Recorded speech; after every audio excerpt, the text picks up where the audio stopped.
Hello, in this video I'm going to show you how to do the basic finger picking technique called the rest stroke for acoustic and classical guitars.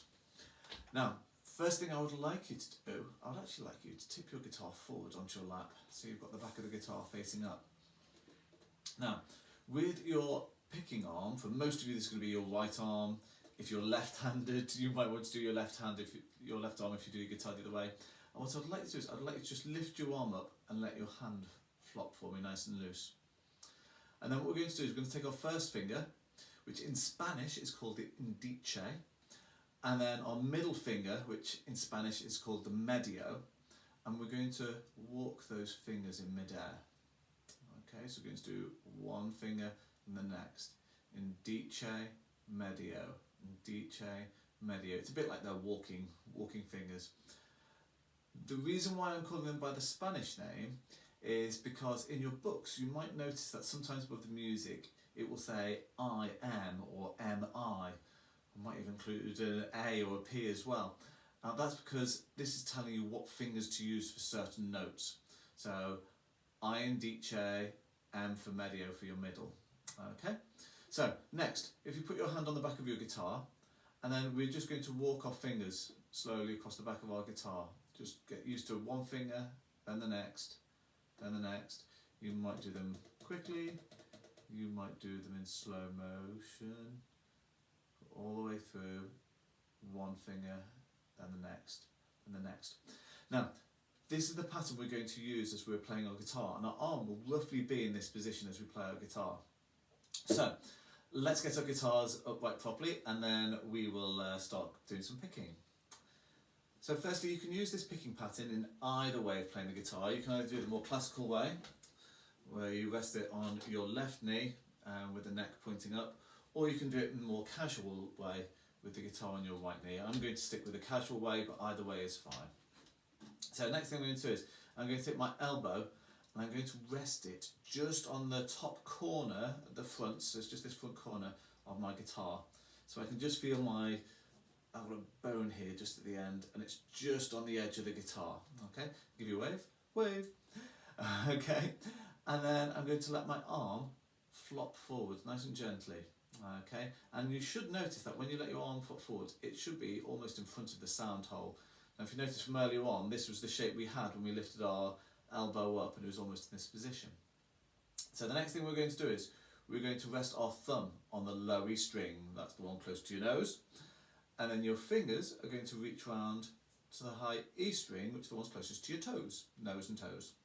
Okay, so, and then if you can see my hand, you'll notice that they're making a tunnel, a bit like the train tunnel. You've got the tracks going into the tunnel, and my fingers and thumb reaching round.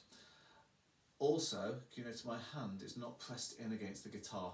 My hand's away from the guitar. It's just to allow for better movement when I'm moving between my fingers and thumbs.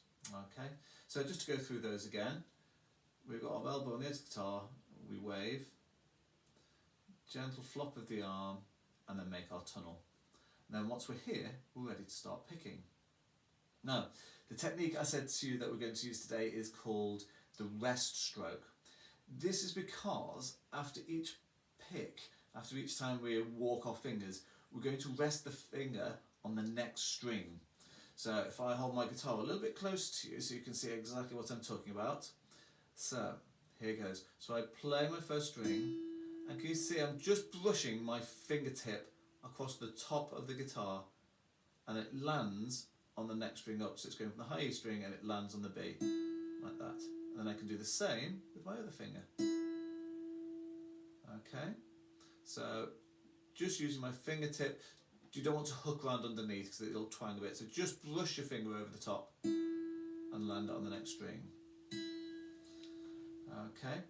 First thing to do is just make sure you're nice and slowly, each finger can play each note on its own.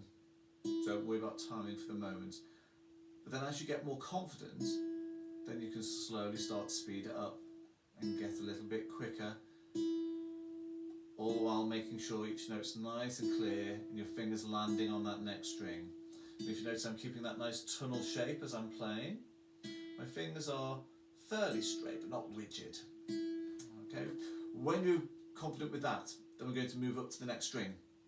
Okay, now this one, it's going to be very similar to your high E, but you'll notice that we've got to make sure we miss this high E string, so we're going to make sure that we're not clipping that string as we're playing. So it's just a little bit more tricky, but the same otherwise. So again, this time when we play the string, we're going to land our finger on the next string up, which will be your G, string 3.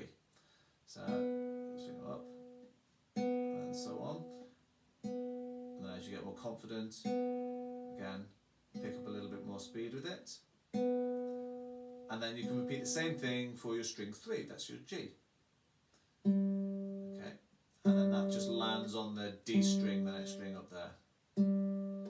Now once you're happy playing each string on its own, we're going to do a little warm-up exercise which you can use at the start of each practice. It's a really good thing to do before each practice, and we're just going to step through the different strings. So first off, we'll do 4 picks of the high E, then we'll do 4 on the B string, and then we'll do 4 on the G. And then once we've got to the G, then we'll go back down, we'll go to the B string, and then we'll finish off doing 4 on that high E string. Take it nice and steady, keep it nice and slow. Join in with me if you like. I'll give you a count of 4 and then we can start. So it goes like this. Get your fingers in place first, so it's thumb on your low E, fingers on that high E, and then 1, 2, 3, 4, E, 2, 3, 4, then B, 1, 2, 3, 4, then G, 1, 2, 3, 4, back to the B, 1, 2, 3, 4, and finish off on the E, 1, 2, 3, 4. There you go. Practice that before anything you do during the week, and then that will really help get those fingers working and moving, and in the end it will help you to play a lot quicker when you can get both those fingers working together. Some things to watch for as you're playing: see if you can do this without looking at your fingers. See if you can feel your way to the different strings and play the different strings without looking, because if you look at your guitar, the temptation is to bring your guitar and look at it, and eventually when you start using your left hand, that's going to make things very difficult for that left hand to reach round. So we want to try and keep that guitar tucked into your tummy, and then see if you can play each of those without looking at your fingers. That's a good challenge for you once you've practiced doing those walking fingers across the different strings.